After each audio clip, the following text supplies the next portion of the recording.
أعوذ بالله من الشيطان اللعين الرجيم بسم الله الرحمن الرحيم وبه نستعين. So, Alhamdulillah, this is the last session and we have a lot of things to cover for this session. We talked about basically some preliminary introductory steps in the first session in terms of how our actions cause a change in our soul, right? And how that change is a gradual change. And we talked about this notion of basically displaying bravery, and then slowly causing the trait of your, basically slowly causing your soul to become brave, right? So this gradational imprint really on our soul vis-a-vis our actions that we actually end up committing and doing in our 24 hours, right? And that concept developed a little bit more by the end of the first session, and then in the second session we talked about ihtibar, the time of passing away, right? And we talked about what is actually the questioning at the time of passing away. What does that actually mean? And with the example of the workout person holding up the mirror. Basically, you're manifesting your existential reality, right? Where you have we talked about the mithali body. So we talked about the shape or the form that you have in barzakh, right? Without necessarily having the matter. We give an equivalence to a dream, for example, where we have certain shapes, things we can dream of certain things in our mind, but that doesn't necessarily mean that those things have matter associated with them. We can travel vast distances in our dream without necessarily the need for a certain time or duration or place, change in our place. We can travel quite fast in our dream. A very large amount of content of a dream could be pushed into a very short nap. So we said that basically the rules are slightly different in the mithali realm. We talked about that. And then we came to this point here now. So we're continuing this if we are talking about barzakh. And then inshallah going to go build on to what Qiyamah is and then certain aspects of Qiyamah, and we'll end the session for today with that. So if this particular hadith that I've put on here, there's a word that I've highlighted or underlined really, min naqsin. This particular hadith is saying basically that when you pass away and when somebody passes away, what happens and so on and so forth, the Ahlul Bayt come and they kind of help this person, right? And the wilaya of the Ahlul Bayt kind of helps the other aspects of this person that are with him in the grave. So those things that are with him in the grave are what? Like the khums. So there are 5 things, the khamsa things. So it's like his salah, his zakah, his hajj, his saum, so his fasting, and then his wilaya in relation to the Ahlul Bayt. And this wilaya actually stays at the side of his grave and with him in the grave. And then what does this interaction, this level of Ahlul Bayt do for this person who has now passed away? Well, that's exactly what this particular verse is saying. It gets rid of the nuqsan, of that particular action. Now, nuqsan here. So see, sometimes let's say my kid went to school, and my kid didn't bring a lunch at all, right? But the kid didn't bring a lunch at all. So it's not the case that if the school provides the child a lunch, the child hasn't, the school hasn't helped basically cover the nuqsan of the child's lunch. It's not basically there was no lunch to begin with. It's not like there was an incomplete lunch and then the school provided something, let's say a milk bottle or juice or something was missing. Rather, in the case of this child going to school without any lunch, let's say, in this scenario, the school, if it provides the lunch, it's not compensating a deficiency in the lunch because there's no lunch to begin with. The child didn't bring anything with him, right?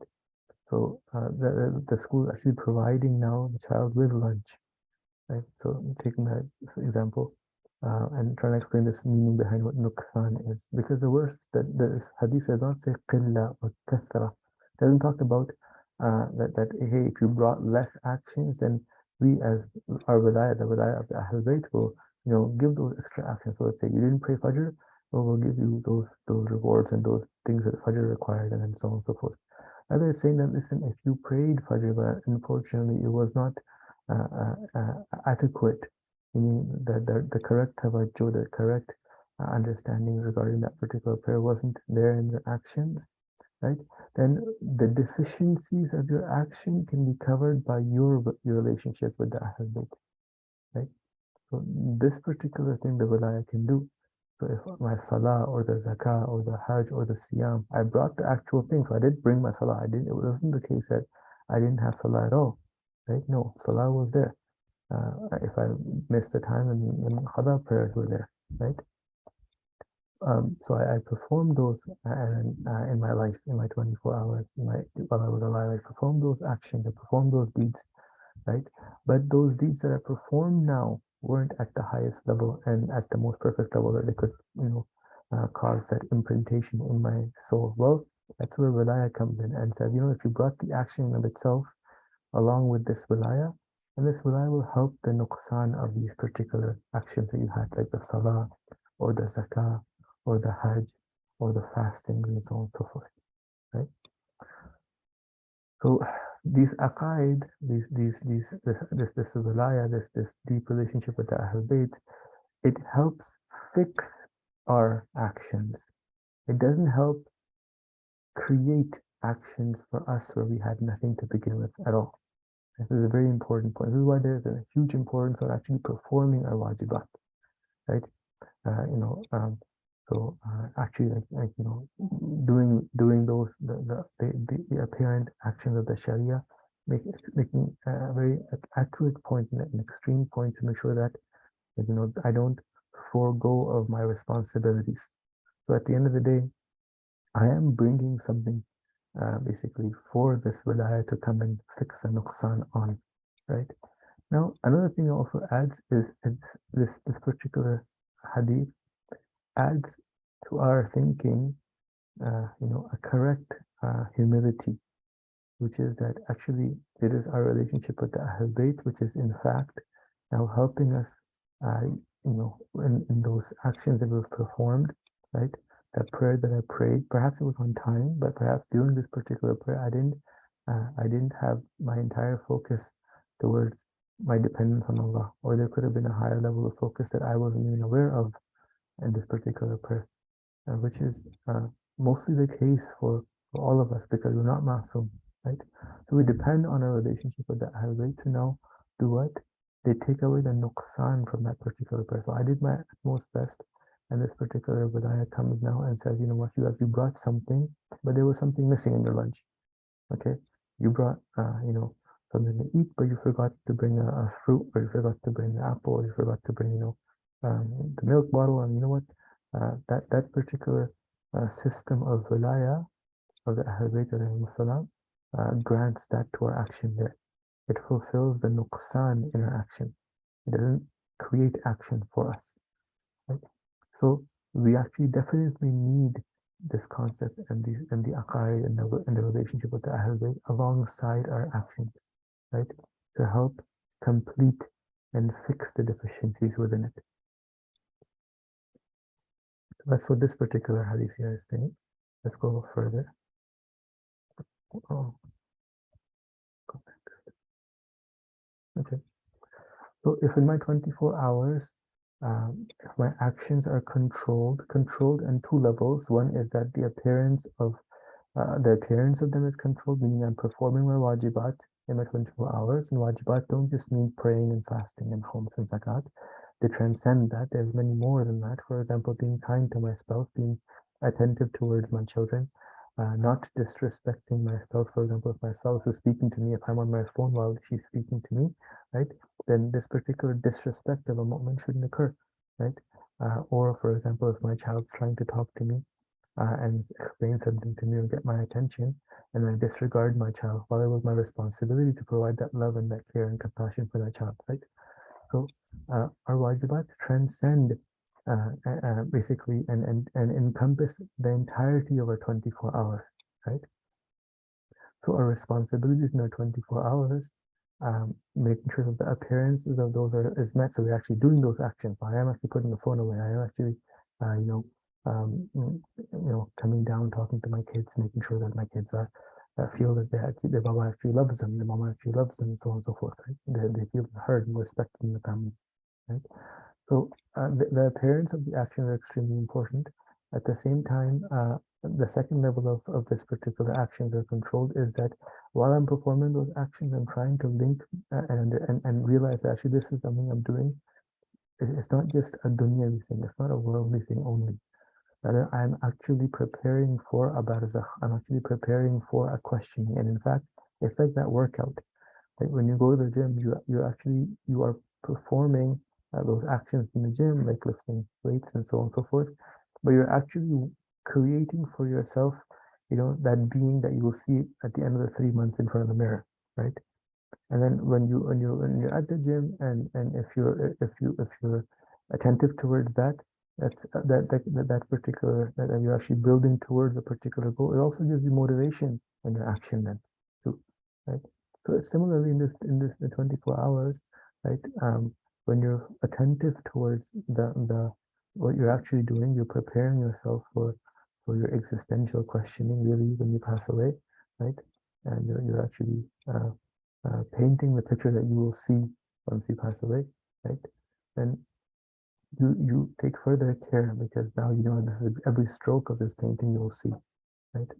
So what happens is when your actions are controlled at these two levels of control of actions causes the your faculty of anger and shahwat and desire to be in control, right? And as this is happening, your heart moves toward Allah subhanahu wa ta'ala, right? And for this to happen, for me to pass this questioning stage of barzakh, where now the wilayah of the Ahlul Bayt inshallah will come and take away the nuqsan of those actions. So if I have, yeah, so I did make an attempt towards my wajibat. I did make an attempt towards, my prayers. It's not that I had qaza, or if I had qaza salat, I made sure I made them up before I passed away, right? Or put them in my wasi at the time of passing and fulfilled those things as the last step at the red line, basically, right? And then, so my appearances of the actions was there, right? And then if the inner aspects of these actions of my 24 hours is there too, and my heart starts to move towards Allah, and in this particular stage now, I see that when the questioning is happening in the Day of Judgment. When the question is happening in the time of Barzakh, right?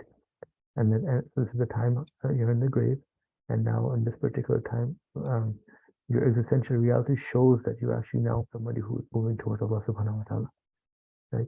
So then this allows now for you to have, let's say, a window to heaven open in your grave, as well as the riwayat states, right? So this particular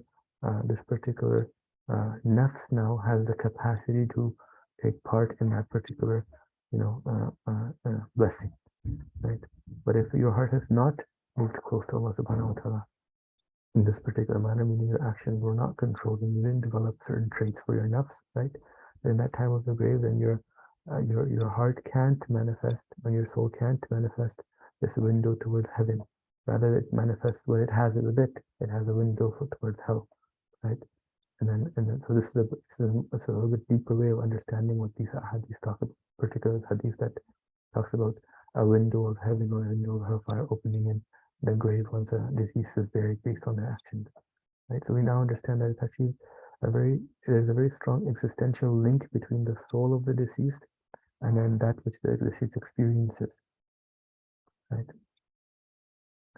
So this now means that if I look at it, really, that which I'm accounting for, that which I'm seeing, I'm living right now, right? So in fact, if I was to break up my life, it's just basically chunks of 24 hours, right? Except for the day I was born and the day I'm going to pass away.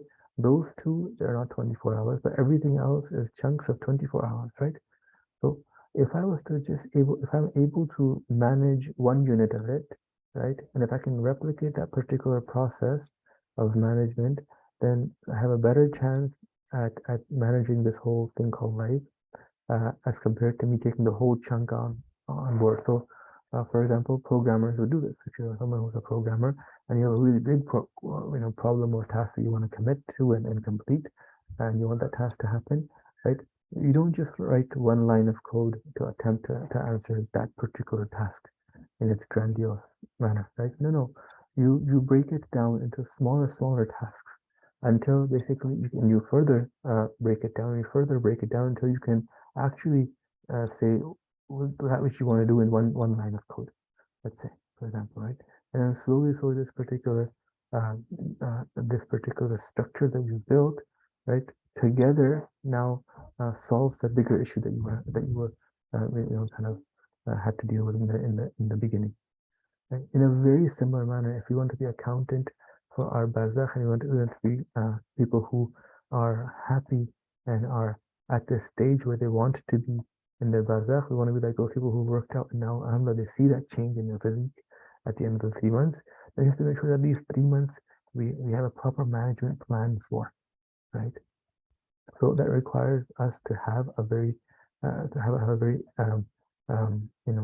strong wake-up call regarding how we manage our 24 hours. If our attitude towards our 24 hours is passing is kind of like a happy-go-lucky type of attitude, meaning basically you go with the flow, wake up and you want to wake up, sleep and you want to sleep, and not follow a set schedule in regards to, basically the things that you have to get done for not just your physical self, your emotional self, your financial self, right, but also your spiritual self. And in all aspects of these, you want to make sure that each one of these aspects actually links to your deen, right? Each one of these aspects is part and parcel of your deen. It's not that your financial life is separate from your deen or your physical life, your sleep, exercise, diet, so on so forth, separate from your deen. It's not like your intellectual life is separate from your deen. Rather, your deen and your questioning in the grave is regarding the entirety of your life, right? So having this attention towards every aspect of this particular life now, some of those have mentioned, right? That they're in part and parcel of the question that I'll be asked. And if I can be attentive towards those actions in that particular manner, I'm allowing my soul now to link those actions to the hereafter, right? And we talked about this before too. We said that Baba who was coloring in with his daughter, that horse that he drew, for example, compared to the other Baba, so both Babas were drawing those horses, but one had linked the action to the hereafter, the other didn't. And there was an existential difference between the two. The one who had linked his actions to the hereafter had allowed for change to occur within his soul. But the one who didn't link the action to the hereafter, right, didn't allow for that the existential change within his soul to occur.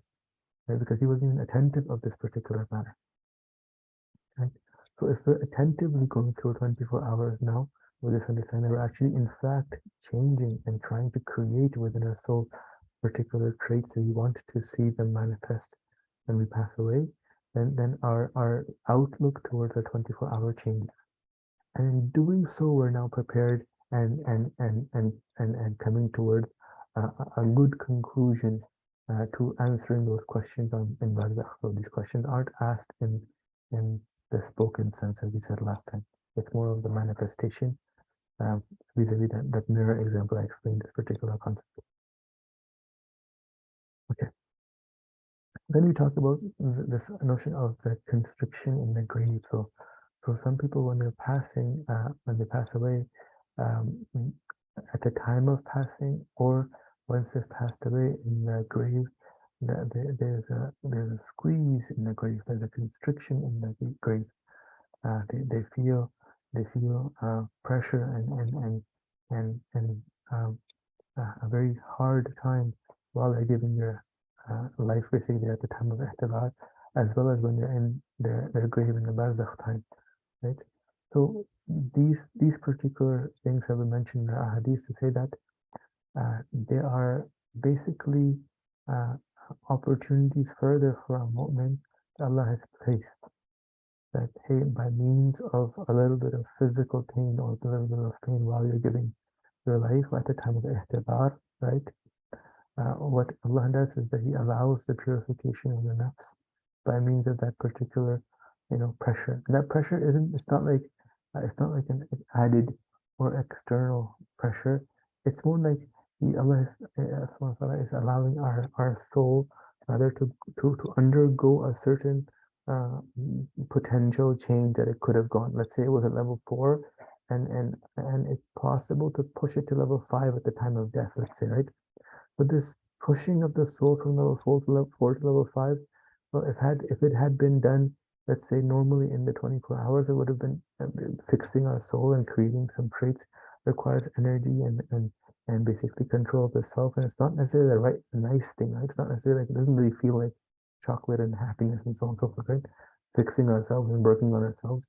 It's something that requires patience and requires, diligence and requires a little bit of pressure and putting up with that, right? Now all of that is being summarized in that moment of ihtidar, right? So he's going that soul, it can reach a level of let's say jump from level 4, hypothetically speaking, to level 5, right? At the time of ihtidar, the time of basically the death, that slight pressure is put on the soul to kind of help it get to a better state. Right? Again, the existential system of Allah subhanahu wa ta'ala is to try to get like people to succeed, right? When someone doesn't succeed and doesn't end up in heaven, that's who we have to go and ask that what happened? How come the system in its entirety was designed for you to pass and do really well? It's like, for example, a high school. When you have 1,000 kids go into grade 9 in a high school, right? That system of high school is designed so people graduate, right? Sure, people have different variances in how they graduate. Some people graduate with the IB program, some people graduate with the AP program, some people graduate with the academic stream, some people graduate with the applied stream, some people graduate with some other community college stream, some people graduate with a different level. So in terms of graduation, there's different streams and different things, but the overall system is there so they can basically maximize the amount of people graduating, right? So those people who don't graduate, out of 1,000, it's not like 500 didn't graduate. No. It's like very few didn't graduate. And those people used to go and ask, like basically what went wrong, the entire system and everything that was basically pushing you to graduate, right?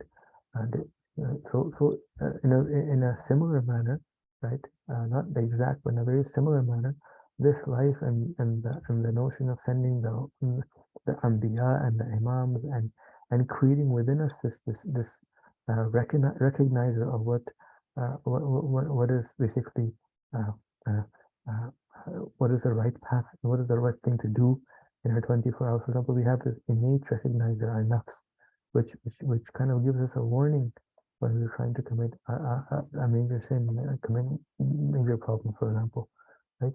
It doesn't fit right with our being, right? So if someone wanted to go and steal from a bank, right? It just doesn't fit right. It's not an action that kind of fits well with a person's soul, right? So creating a system that has all these helpers in its place, and a helper will be different for each person, right? Because each person's relationship and situation, and environment, and so on and so forth is different, right? But having this general system which is there to actually push each individual towards success exists. This is why one of the blessings that actually Allah has placed for us, a means of kafara, a means of getting from the level 4 to level 5 at the time of ihtilar, for example, right? This pressure that a person feels, or the squeeze that a person feels at the time of ihtilar, is not only looked upon as an azab or an iqab. True that this particular thing happened only because the person wasn't able to get to level 5, okay? Had they been able to get to level 5 or 6 and so on and so forth, a different gradential amount of this particular squeeze might be implemented or present and so on and so forth, right? But at this point, the system is trying to ensure that those guys who are getting 40%, we're going to squeeze them over the line and get them a 51% if possible, right? And on paper, when you're doing that, well, that's very easy to do because it's not an existential system; it's a made-up system. So I want to mark it up. I want to, instead of putting 42, I give 2 class marks, and I give the mark 51%, for example. Right? But the soul works very differently, as I said. You're manifesting a trait within you. But this change now, if it's happening in a very sudden manner, causes pressure on the soul. So then this is what's the squeezing. It's referred to as the squeezing, the time of death for some people, right? And then there's the similar squeezing or constriction of the grave. And well, let's say the squeezing of the soul wasn't sufficient, and a person actually was on the right track. They were going to graduate, but it's not a matter of just one course they got 49 out of, and it's the squeezing of the death could have pushed that one course to 51. Now they can graduate. Rather, it's more like 2 or 3 courses are missing now. So a little bit more squeezing is required. So basically the high schools in the high school system, they might put evening classes for this particular person. Well, it's added pressure, added problems for the person, right? They gotta take time out in the evenings now, and they will say grade 12 or grade whatever, to make sure that they actually graduate with everybody else, and they can get on with the next stage of their being. So similarly, when if the problems are slightly more in a person when they're 24 hours, they weren't attentive, right? But they're on the right track. They're not. It's not like the majority of the stuff's not there. It's more like there's a little bit of stuff that's not there, and those people might also feel a little bit of squeezing in their grave, a pressure in their grave, right? This is mentioned as pressure and squeezing of the grave, not the azab. That's very different. The azab of the grave is very different. That's basically the window of hellfire opening in the grave. This is the fishar and the pressure of the grave. And this itself for the mu'mineen still serves as a blessing. It's a kafara. It's a means of helping them. Okay? So we're waiting for time.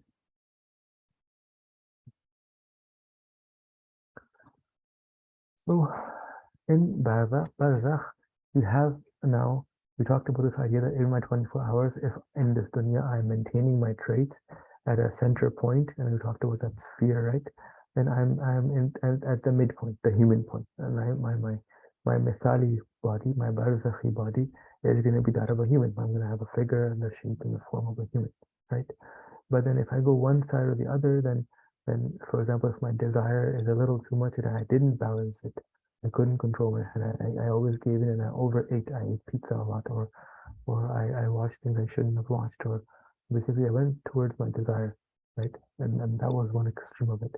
Then as much as I went towards that extreme, I'll start to manifest the form of a pig, right? And then similarly for anger, if my anger was too little in the sense that if basically someone was oppressing someone else, I remained quiet and remained silent, right? Places where Allah wanted me to display an upsetness or anger and not be happy in those situations. When those scenarios took place in the world, I was passive. I was not showing my displeasure. Right? In the times where Allah told me, hey, you should be showing your displeasure. It's not okay for someone to be, you know, abusing someone else. And as a mu'min, you can't just stand there and not say anything. No, you have to. It's your religious duty in those times to at least speak up, at least have a dislike of that action in your heart. And if not, like, come on, actually talk about it and try to stop the person by the right and logical means. Right? So if a person didn't have enough anger, then for example, he manifests like a mouse. Right?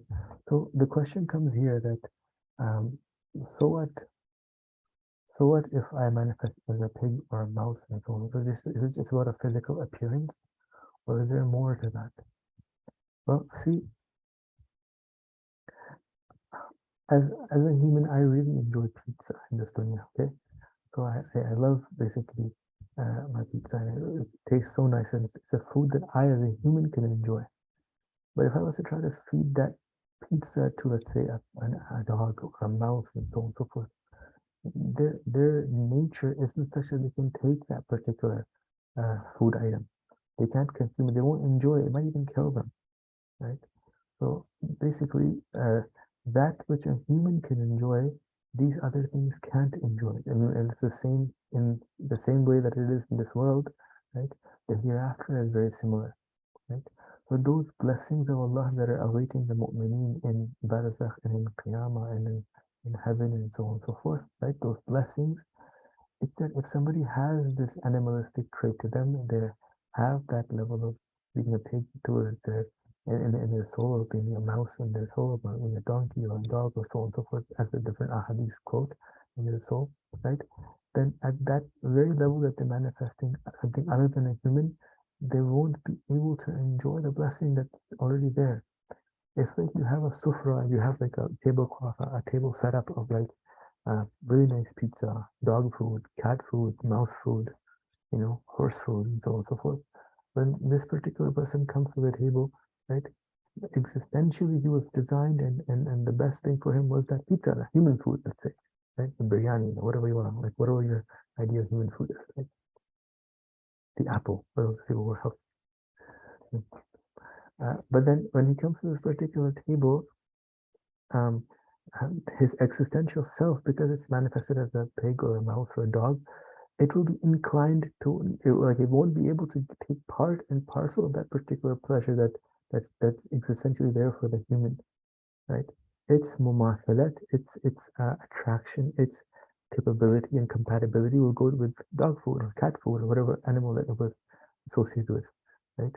So basically, by not being able to maintain a balance in his desire and his anger and so on and so forth, right?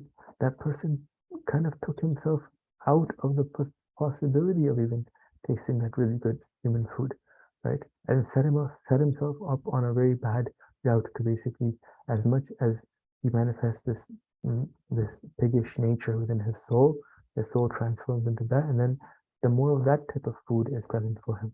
And some of these foods that are present for these animals and so on, so it means like it's a fire of hell, it's a hellfire, or it's God forbid, zaqum or so on and so forth. These very unpleasing things. Right? So so this is now a further explanation of why it's so important to make sure that within our 24 hours in this dunya, we maintain and we use our intellect to maintain a balance in our desire and our anger, and we keep that in check, right? So when we're doing that, we're actually forming a mithali body. We're actually forming our existential soul, right? And then in barzakh, this particular soul, we have work to do with it, right? You have a soul of a giraffe, you have a body of a giraffe, in this particular dunya, right? In this dunya, if you have a soul of a giraffe, a body of a giraffe, and the nutritions that are capable for a giraffe, well, you'll get that, right? In this dunya, when you have an apple tree, right? The apple tree also has a soul, the soul of the nafs nabati, it's called, right? The particular soul of the apple tree is there, right? And then has a structure that looks like an apple tree, and then it takes the nutrition capable of an apple tree. The apple tree doesn't eat pizza; it eats what its own nutrition is, right? Similarly, the soul of a human being, when it's in the body of a human, it takes the nutrition of a human this dunya. And as I explained, a very similar thing happens in the hereafter, in barzakh, right? So if you're in control, then you'll maintain this composition of, let's say, a pig and a mouse, and then your body will get exactly that. And it's nothing but justice of Allah subhanahu wa ta'ala, this particular system, right? This brings us to the end of barzakh, right? And in barzakh, we still had shapes, remember? We had this notion of shapes, but no matter. Matter wasn't there. Form was there, pleasure was there, taste was there, smell was there, right? And an example I gave was how we can smell things and taste things, and how we can experience things in our dreams, right? We can experience all those things without necessarily there being a matter to trigger a particular reaction from us, right? So in a very similar manner, our barzakh has certain realities, both good and bad. So so happiness and good traits and so on and so forth, and hellfire and badness and so on and so forth, right? It has all those things, but without the matter aspect, it still has form in it. And we also talk, and so this Mathali body of yours, it's like, it's not the case that it's not here with you right now. In fact, it's your soul, right? So it's here with you. It's actually forming it as we're speaking, right? If somebody is right now attentive towards the connection to Allah subhanahu wa ta'ala, right, has tried to perform the prayers of the day and make sure that in his 24 hours he was trying to do the utmost to be connected to Allah subhanahu wa ta'ala, and today was a successful day for that person, right? They formed their Mathali body on this day, one nudge towards the right direction, which is the direction of forming a human appearance, right? So they can enjoy the blessings set out for humans in barzakh and so on and so forth. Right? But If that was not the case, God forbid, then they're setting themselves on dangerous track. So it's very much linked to this particular barzakh to our 24 hours. And I'll explain that now. Going to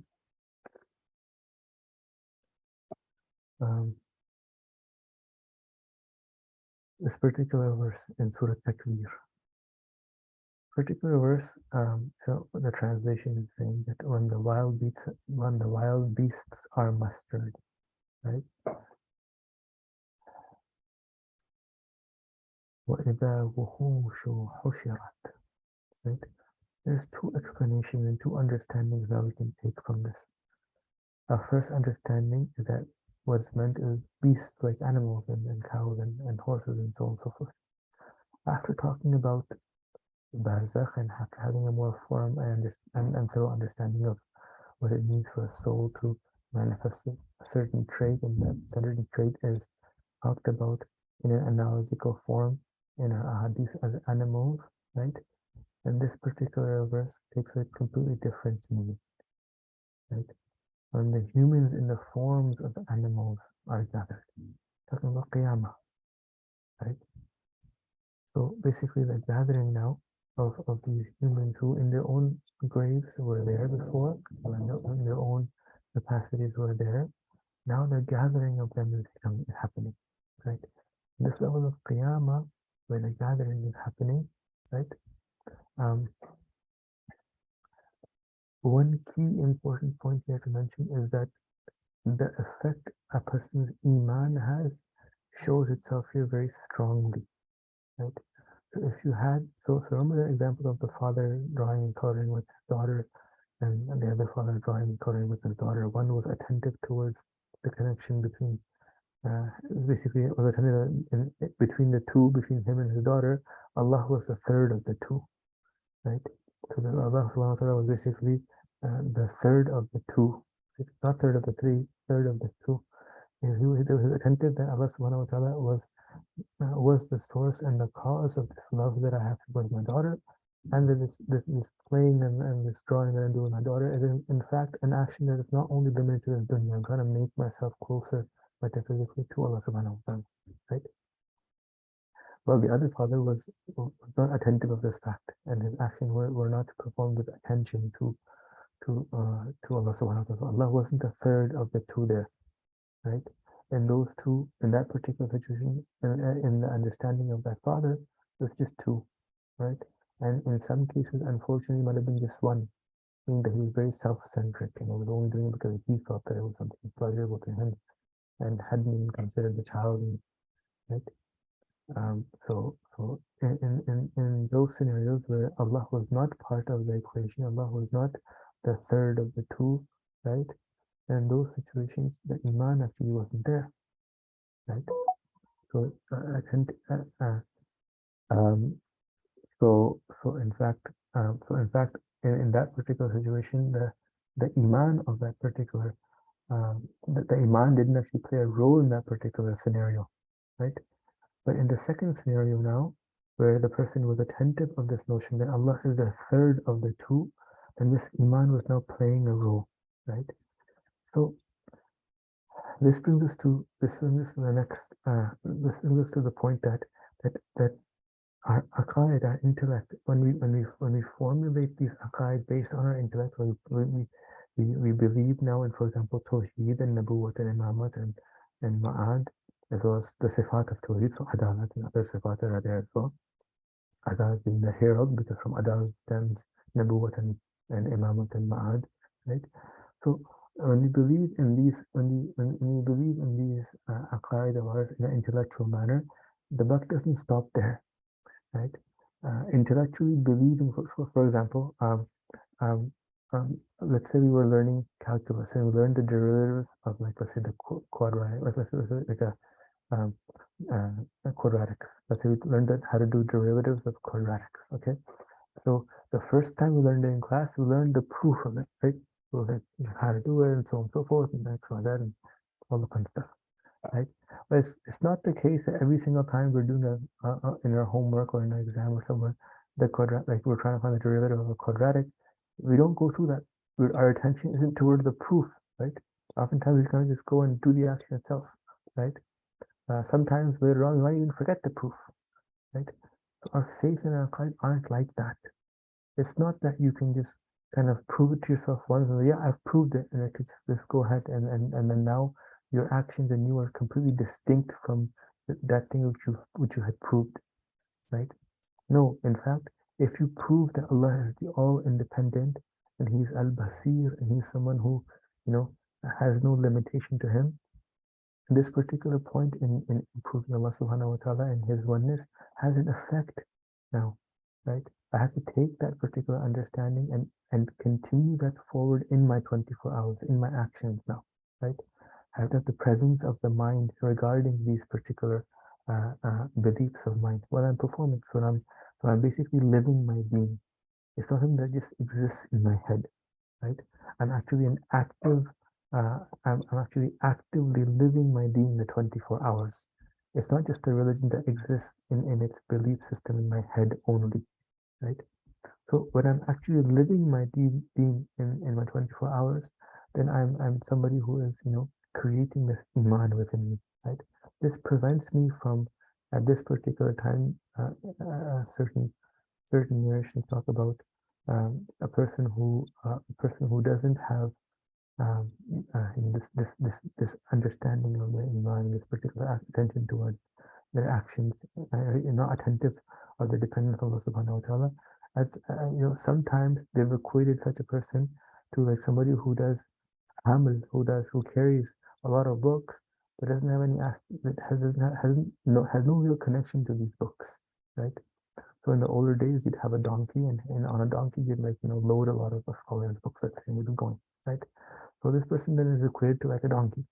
Basically, that donkey is maybe carrying a lot of books, and those it may exist in a certain area, but here, that donkey has no real existential link to those books at all, right? We don't want our actions or 24 hours to be that. We don't want them to be devoid of an existential link to our aqid, right? Oh my, I just saw it in a 4 chat. Okay. I'm sorry, I just saw that. I hope, I'm really sorry. It's been a long time ago. I'll keep a better eye on the chats from now on. Where are we? Over here. Having time.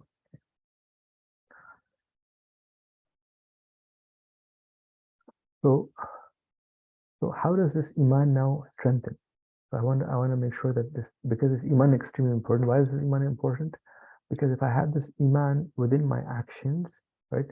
If my iman is that driving force behind my actions, then now on the day of Qiyamah, I'm not one of those wild beasts that are being gathered, right? Rather, I'm a human now in that particular in that particular stage where the gathering of the wild beasts is happening, right? So how do I you know um, basically prevent myself from being people who are you know ushered in a manner that wild beasts are mannered in that particular day. Instead, how do I make myself be someone who is ushered like how a human is ushered, right, on that particular day? Well, I have to manifest now within myself that particular trait associated with iman, so sourced in iman. So how do I strengthen iman, right? So the simple answer is that by performing actions that which Ahlul Bayt want us to do, by being like a person that Ahlul Bayt want me to be, right? But the long answer to that is exactly what I've said so far, right? Having that attention and intention in our action, right? The journey towards Allah subhanahu wa ta'ala is not one that you can do unattentively in the state of ghafla, right? I can't kind of just find myself close to Allah subhanahu wa ta'ala without having the intent of being close to Him, right? So that can happen in this dunya. I can go into a park and kind of, without the intent of ending up by the lake, right?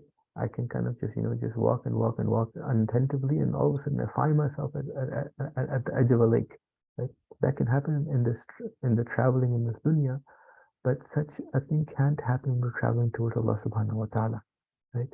Rather, each step that we want to take that takes us closer to Him, right? It has to be an intentful step, right? And only by taking intentful and attentive steps can we now get closer to Him. So that's the case, and in our 24 hours, we have to make sure that we are reminding ourselves to have that intent. So what's the mechanism for that? Right. So the long answer now is the mechanism of that is muhasaba and muraqaba, right? And this muhasaba and muraqaba, it's what does muhasaba mean? Muhasaba means to self account. At the end of the day, a person should now self account what I did in my 24 hours. Sometimes a person's day is so busy they should self account twice a day, right? After Dhuhr, for example, regarding morning to afternoon activities, and then before bed regarding, again, from afternoon to nighttime or from morning to nighttime, right? So this particular uh, uh,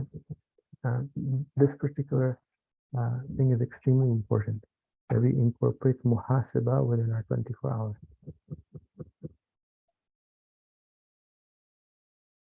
Okay. I'm really, really sorry. I just have to quickly see what's going on. And it might be an emergency because my wife is.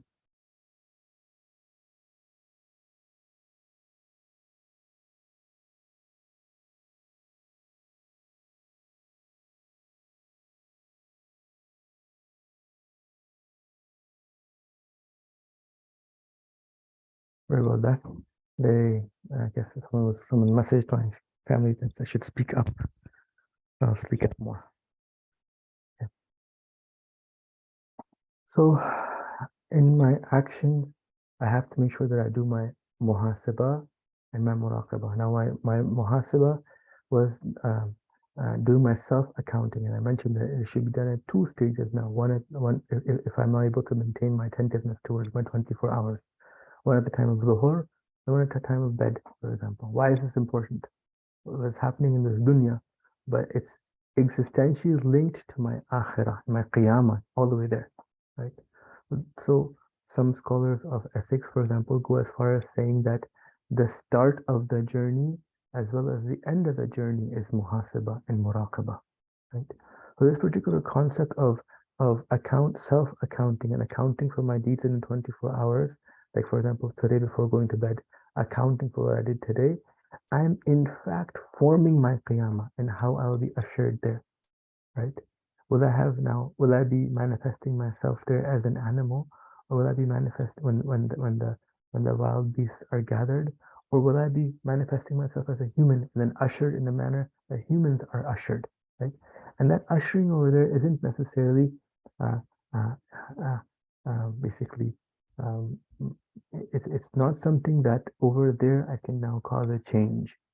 If I manifested myself as, let's say, a boar, a wild animal, or a wolf, right? And over there, if I displayed actions of extreme shahwat or extreme ghadab, then I manifested myself as, like, let's say, a wolf with extreme ghadab, right?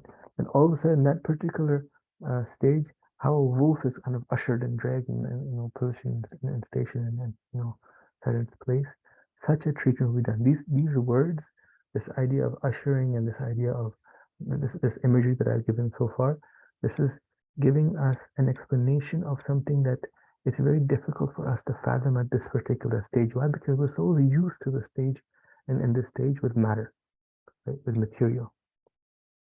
Right? We're like that fish in the ocean that has never come out of the ocean, right? So we're so used to just the realities of that particular environment that we haven't actually left that environment yet. And so when a matter is talked about outside of that particular environment, it sometimes has to be used, has to be explained in a manner that's closest to that environment, right? So, for example, if you had a child in a room, the child was always in a room his entire life, right? And I wanted to explain to the child what a sun is. This room had no windows, let's say, right? And I kind of explained, I said, you see this, let's say he had a little soccer ball in the room with him to play and pass his time the whole day. Okay, poor child. I take that soccer ball and say, hey, this particular imagine the soccer ball up in the sky, and tell me, what's the sky? Well, it's like, it's this thing, like the roof, like you see this how roof where the fan is, it's like this roof there. And imagine the soccer ball in the corner. So the child will have certain understandings of, they said it's a circular thing up above, but it's not the same as a child now. You opening the door, taking the child out, and letting him see the sun. He's like, wow, this is similar, but it's definitely not the same, right? We're dealing with a very similar understanding right now in terms of talking about Qiyamah and Ma'ad and so on and so forth. It's not that the Ahlul Bayt couldn't explain to us what's going on. They actually explained to us exactly what's going on. Their analogy was the most perfect analogy for us, right? The problem is with us that we don't have the capacity to unpack basically and understand exactly what the states in Qiyamah is going to be like. So that which we do understand now by means of thorough understanding of the ahadith and so on and so forth, we know that in that particular time, right, these wild beasts will be gathered, right? Now, for example, how that gathering occurs and what that looks like and so on and so forth. Well, that particular reality, when we experience it, we'll see it, right? But so far as the essence of what we need for our guidance, that's been given to us, right? So what we need to know, Ahlul Bayt have told us that listen, if you want to be people who are not gathered like wild beasts, you have to make sure that you start with the muhasabah and muraqabah, right? Now we talked about muhasabah. Muraqabah is that other aspect, which is basically like having a second neck. What that means is like you're basically a raqib. You're more at you kind of have a second vision over your actions. You kind of re-glance at your actions and see that, hey, this thing that I'm doing, is this something that's going to cause me to be ushered like an animal in Qiyamah? Or is it something that's going to be causing me to be ushered like a human in Qiyamah, right? And I'm trying to do actions worthy of a human now in my 24 hours. Consistently trying to do that. That was a long version. And if people are still messaging me, I guess I just speak a little louder. Okay. So now we get to, is my sound okay now, or should I speak louder? I received a few more messages. I don't know. Can someone type something? If you can hear me, can you type something? I tried to speak louder. Should I? Yeah. Okay. So we have a hadith from. So there's a conversation that takes place between Sayyidah Fatima Zahra Salamun alayha and the Holy Prophet, right?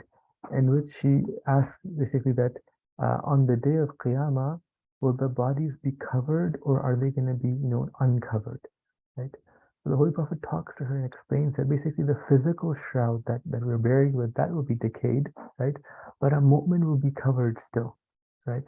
Covered in what exactly? Right? But unbelievable, he won't be covered, right? So the Sayyidah Fatima asks her father, the Holy Prophet, so what is covering the mu'min? If the physical shroud has decayed, now what is covering him, right? And the Holy Prophet answers that it's a nur, it's a light which emanates from basically the person, right? And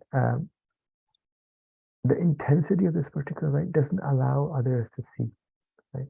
What does a shroud do? What's the purpose of a shroud? A shroud prevents others from seeing the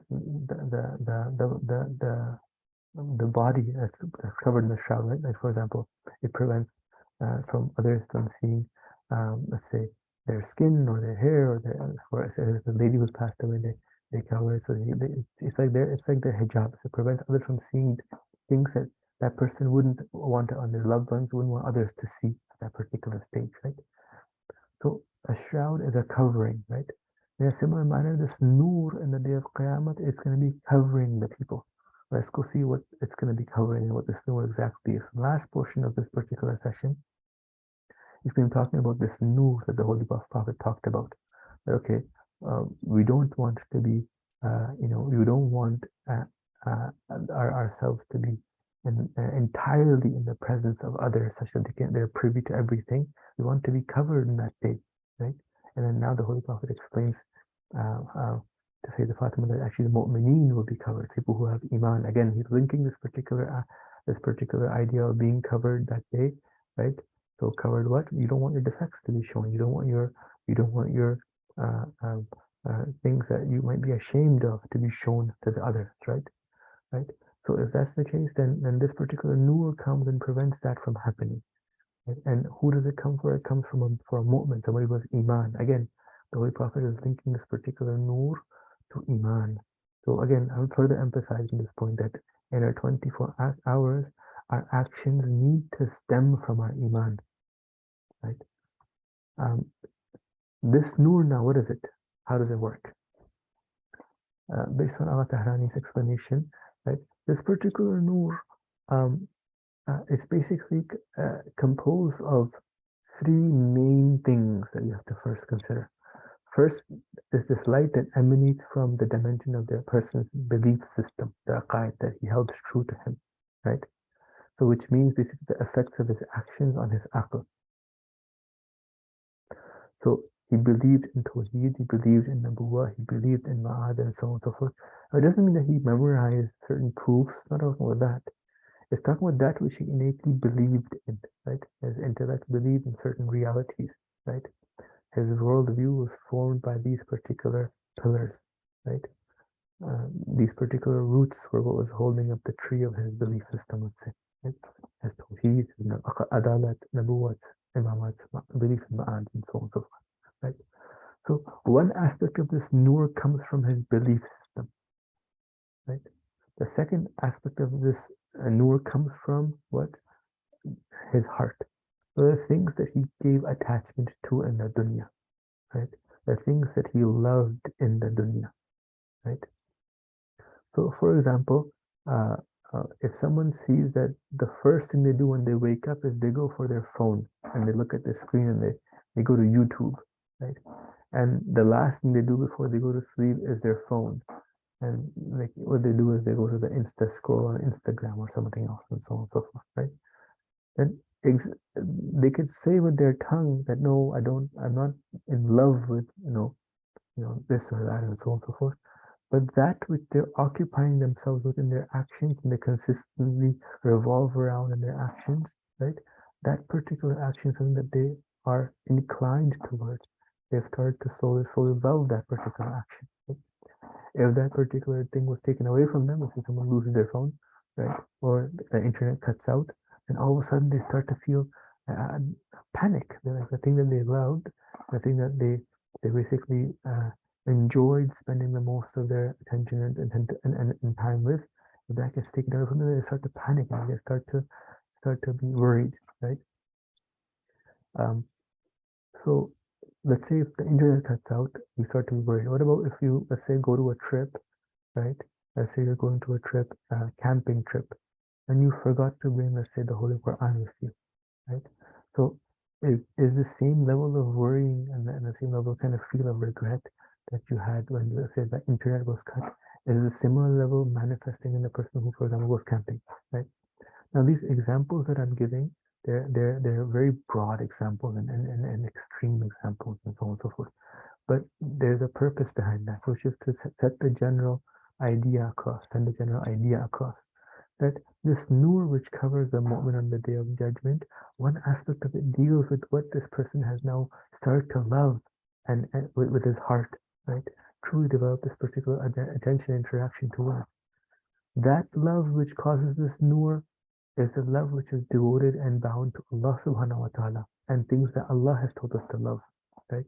Those things basically are sources of nur, right?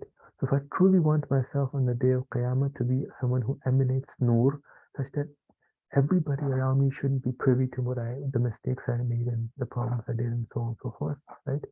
Then this particular nur that I have to have should manifest by what Allah wants me to love in Allah Himself, right?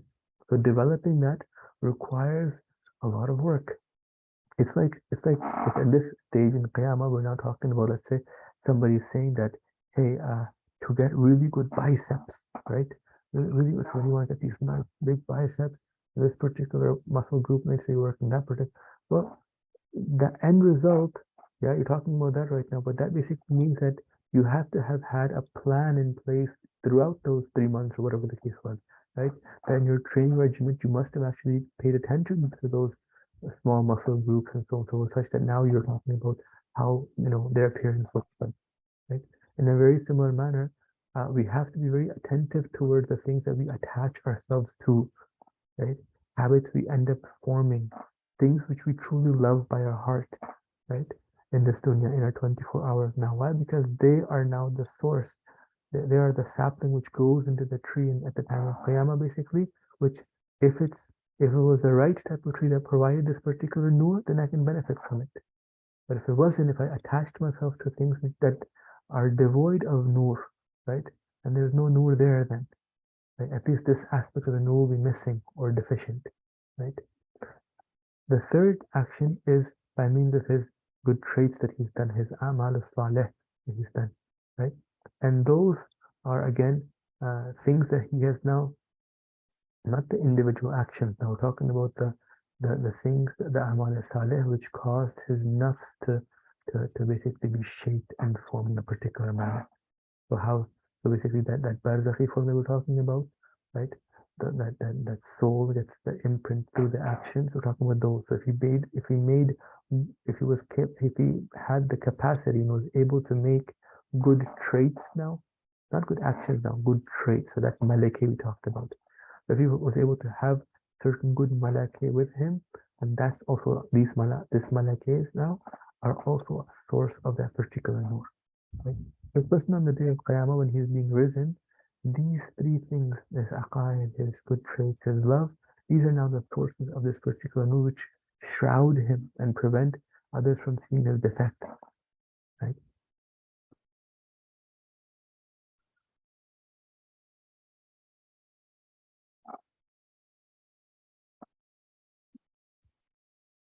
So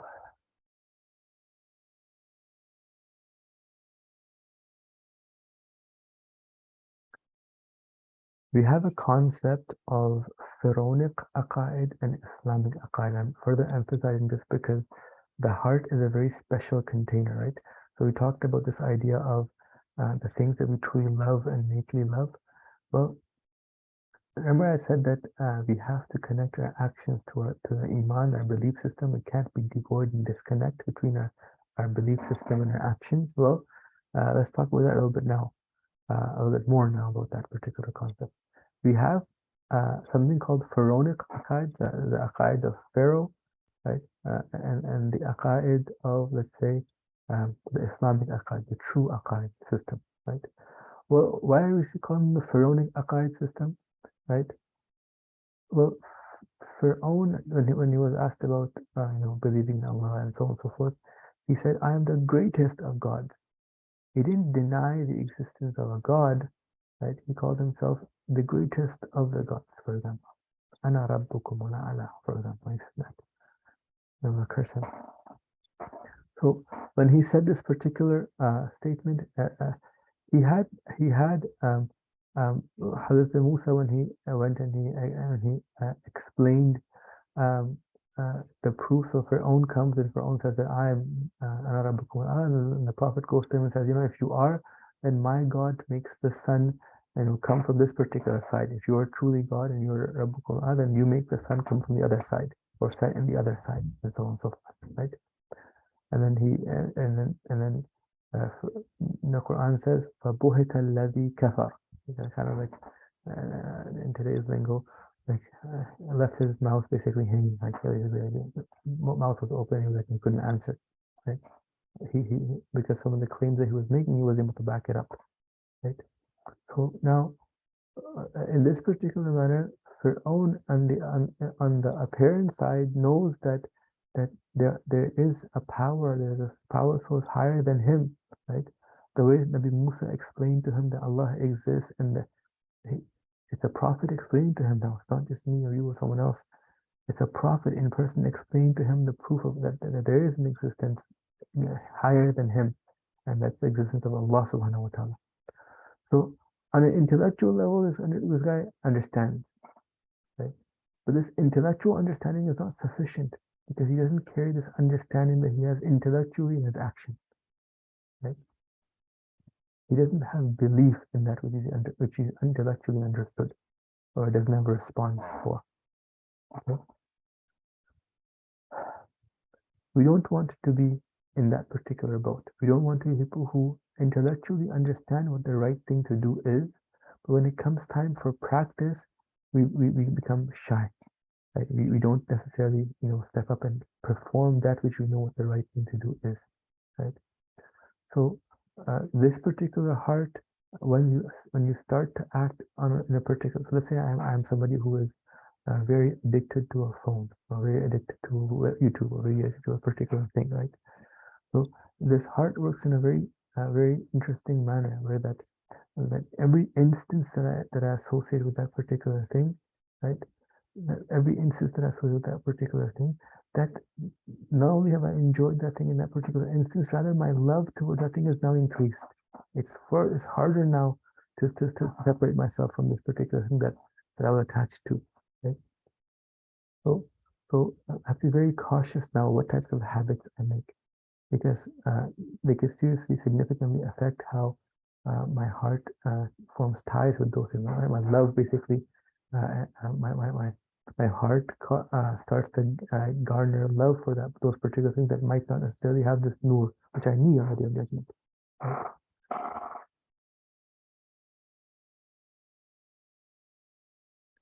The last point for today, then we will conclude it, inshallah. And I will request you guys to ask questions, and if there's questions from the previous chapter too, the previous session too, we'll answer those.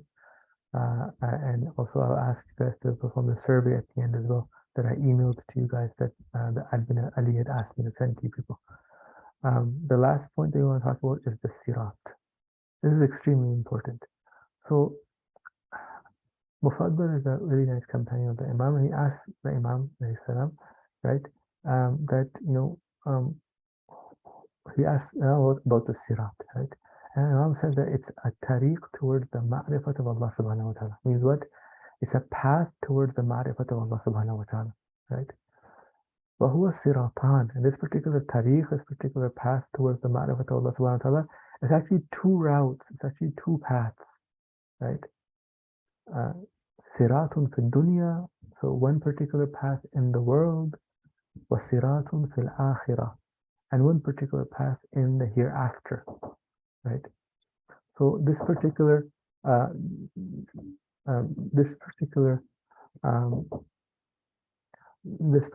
sirat has two realities, one in the dunya and one in the hereafter. Okay, now what does that mean? So remember this particular, so let me take you to this particular slide actually. So at the age of bulugh, when a person becomes baligh, right, that's the starting point of this particular sirat of the dunya, right? And as the person is going towards his death, right, this particular path, this particular portion now of his life now, this is the path, the sirat itself, the sirat of the dunya, okay? And the destination that he's trying to go towards, right, that he only has a limited time for, is garnering this ma'rifat of Allah subhanahu wa ta'ala, right? So there is this sirat, one lower level of it exists in the dunya. Okay, so this level that exists in the dunya is exactly this notion that we've been talking about since session number 1, which is what? Whether intellect controlling our desire and our anger. By means of controlling our desire and our anger, in fact, we are walking currently at that moment on the sirat, right? So, let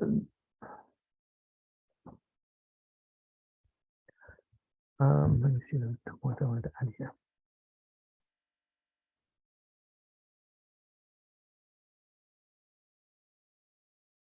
So we have in our hadith, we have in our traditions, things that talk about the sirat being so sharp and so slippery and so difficult to walk upon, and so on and so forth, right? These descriptions of the sirat being a very difficult time for a believer, right, to cross upon, and see, one level of that, the dunyavi level of that, is exactly in this 24 hours. To manage the midpoint of controlling your shahwat and your anger is not an easy task. It's a very difficult task. How do you identify this as a midpoint? right? Should I act like more this way or that way, and so on and so forth? You're using your intellectual capacity to manage your faculty of shahwat, and you manage your faculty of desire, and try to maintain for yourself that midpoint, right? And this particular manner, you are on the you are actually traversing that sirat, right? So why is it so sharp?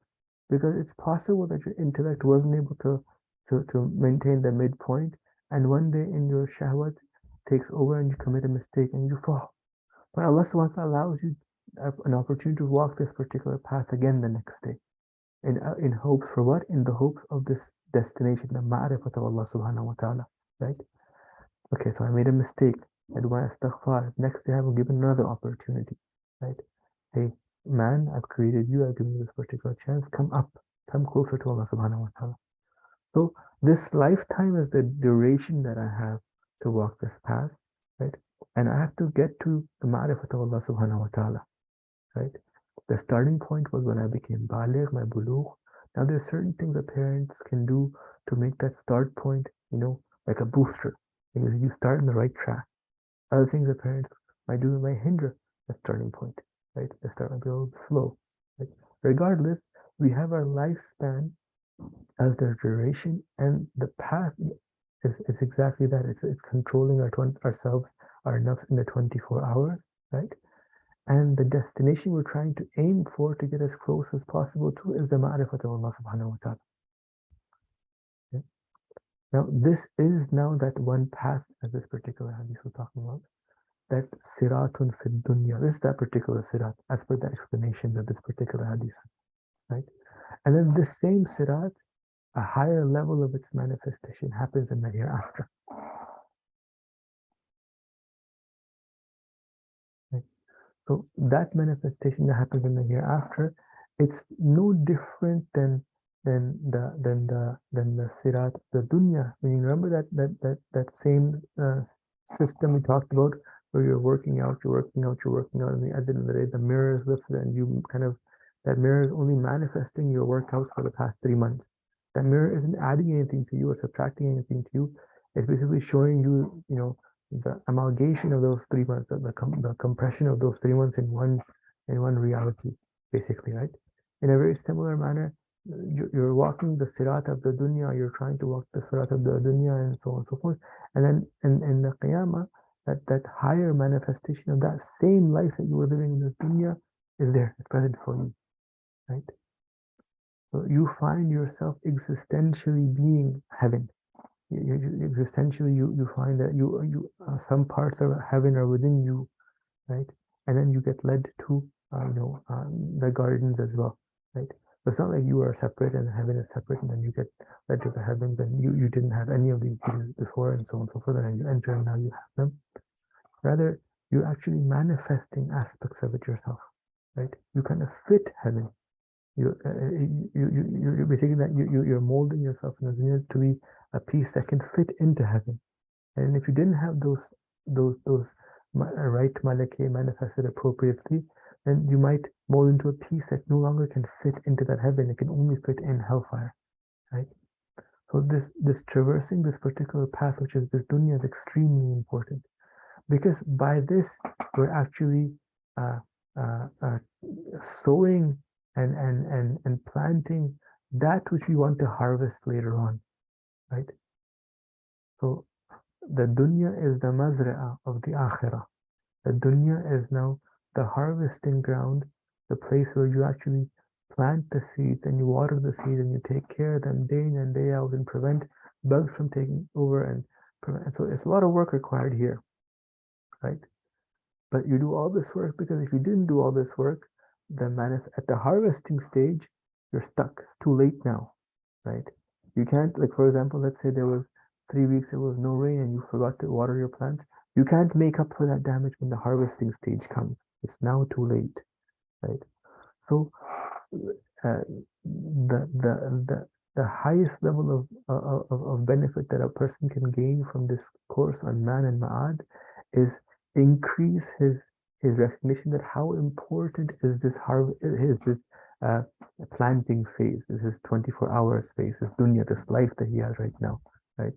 that if there's opportunities missed, if enough opportunities are missed here, right, then at the time of passing it is too late now. That is the stage of harvesting.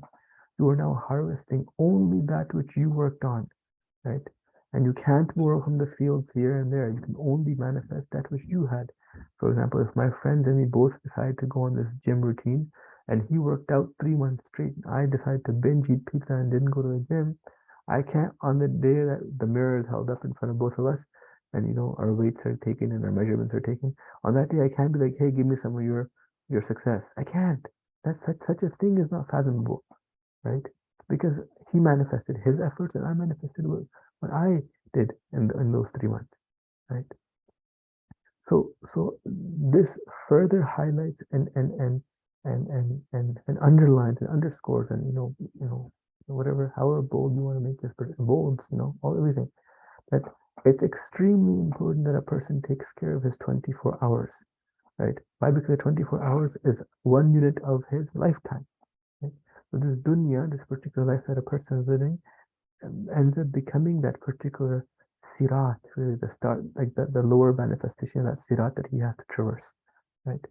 So if he wants to traverse on that sirat in the hereafter in a very lightning manner, in a very fast manner, in a very accurate manner, and take part in the pleasures of the hereafter, right? Then this dunya is what will lead him there. It's not the case that in this dunya he slipped and he didn't take care of his path and he was going basically in a very unplanned manner about his 24 hours and about his life, right? And then over there, all of a sudden, he expects that somehow he's going to be able to walk that path. He won't, right? It's like at the end of this particular journey, me and my friend both have to run a marathon and a triathlon, so lift weights and do a whole bunch of stuff, right? He worked out for it. I didn't work out at all. At the day of the race, they both held up a mirror in front of us. It was now the barzakh stage, right? Held up a mirror in front of us. And then now I didn't work out at all. I'm completely fat and obese and have no energy in me. I can't even run that much. This guy has worked out so much and so effective and so on and so forth. And now they say, okay, now Bismillah ar-Rahman ar-Rahim, the triathlon is starting, go ahead. And now this guy has the capacity. He brought with him the tools that he needed to now go in and enjoy that triathlon. He's actually having fun, right? And he's doing the things that he was designed to do, right? Me, on the other hand, when I show up, I'm like, okay, now I can't really do anything. Instead of it being fun, it's torture for me, this triathlon. Every step is a torture, right? The system, the system, so this analogy is there for exactly that. The Qiyamah, this person is manifesting his own torture, really, right? He's by means of not being prepared, just like how that obese fat guy was now finding himself at the starting line of a triathlon or a pentathlon or whatever, very, very long course, let's say. I want to have infinity as the end, because in Qiyamah, our existence is not limited or bound by time. We exist, right? So this particular person finds himself on the standing line, and he's ill-prepared. Oh boy, is he in trouble, right? Every step he's going to take, every activity he's going to do, it's not going to be a source of pleasure or not going to have fun. It's a torture for him, basically. And who created that torture? Did the organizers come together and say, we're going to torture this guy? No. The organizers were trying to make sure that this guy, they provide him with the gym, they provide him with the coach, they provide him with a manual guide, they provide him with enough time, they provide him, make sure his house is close to the gym. The system was there to try to make everybody graduate the high school, right? The system was there to try to get everybody to graduate and go and be successful, right? So this person's intent and this person's active pursuit of trying to now live in his 24 hours in an attentive manner, in a God conscious, in an Allah-centric manner, right? This is what's preparing him for that starting line. So when Qiyamah starts, and then the stage of Qiyamah starts, the wrong word here, and in the stage of Qiyamah, right? And he's attentive towards the realities of Qiyamah, that's a better way of saying it, right? And this attention that he has regarding the realities of Qiyamah, he's prepared for that. And how did he prepare? Through what he did in his 24 hours, right? So,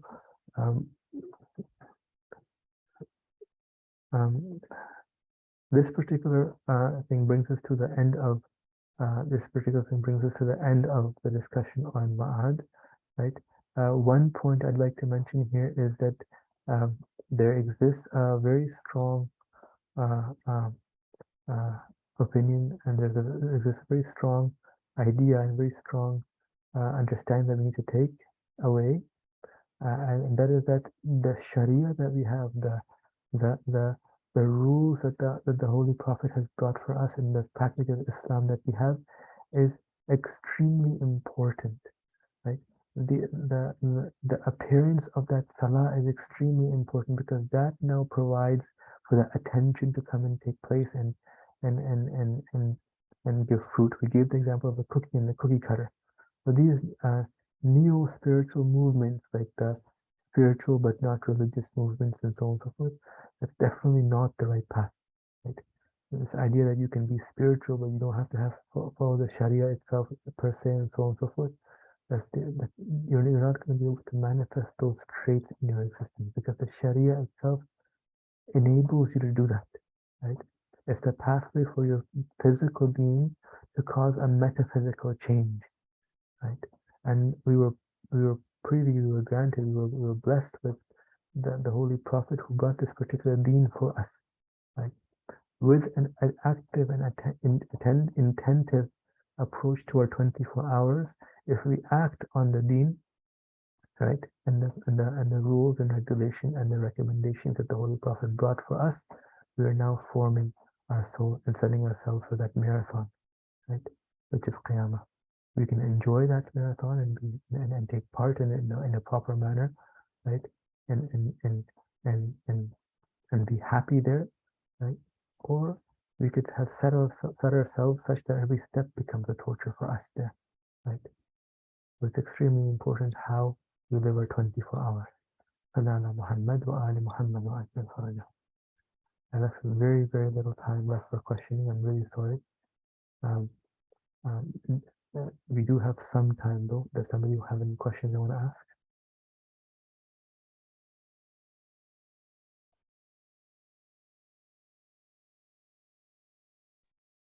Assalamu alaikum, Sayyid. Alaikum salam. What does ifrat and tafrit mean? Oh, one max or the other max. So for example, one extreme or the other extreme. So let's say one extreme would be that if someone comes and says that I just need to basically have God in my heart and I don't need to follow the Sharia. So that's tafrit. That's one extreme. Okay. And the other extreme is a person says, I'm going to use the Islamic laws to try to bother people. For example, a person comes and says to his wife, the Islamic laws say that I can prevent you from leaving the house. And then he comes and he tries to, like, just to tease her, he does that. So let's say that this person clearly doesn't have a right understanding of Islamic laws because there's other things at play there, right? But he doesn't use Islamic laws as a means of purification of his nafs. So that's ifrat. We have ifrat and tafrit, one extreme or the other extreme. The Sharia that the Holy Prophet brought with the understanding that we are trying to use the Sharia to purify our soul and implement certain traits in our soul, right? These two aspects are required. The Sharia with this intent of following the Sharia, right? The Sharia came for a purification of man, right? For the makarim al-ikhlaq, for the bringing up of the etiquettes and the ethics of man, right? So with this understanding, when someone is following the Sharia, that's the straight path. That's the Sirat al-Mustaqim. Did I answer your question about Ifrat and Tafrit in this particular slide? Yes, you did. But I didn't get the tafrit part as well. Tafrit part says that if in my heart I have the love of Allah and the love of the Ahl Bayt, then it shouldn't really matter what I do in my actions. If I didn't pray, if I didn't fast, if I didn't say khums, if Hajj became wajib and I didn't do it, as long as I love Allah, then it's all good. That's the tafrit part. That's Right. not okay. All right. Thank you. You're welcome. Does anybody have any other questions?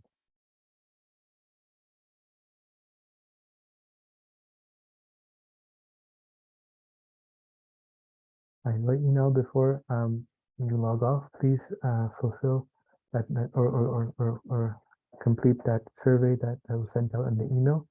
I will send you a post class session and post-class communication, inshallah, for session 3, with the major points covered, inshallah, and the slides that we went through, right? And feel free to email me if you didn't understand something or you want clarification regarding a particular topic. Some of you already have emailed me, and I've replied to most of them. And continue emailing, inshallah, I'll reply as best as I can. This brings us to the end of this particular journey, this 3-session course. I pray that Allah subhanahu wa ta'ala allows us to use this session and the knowledge that we've learned from it and implement it within our 24 hours. Salawat, please.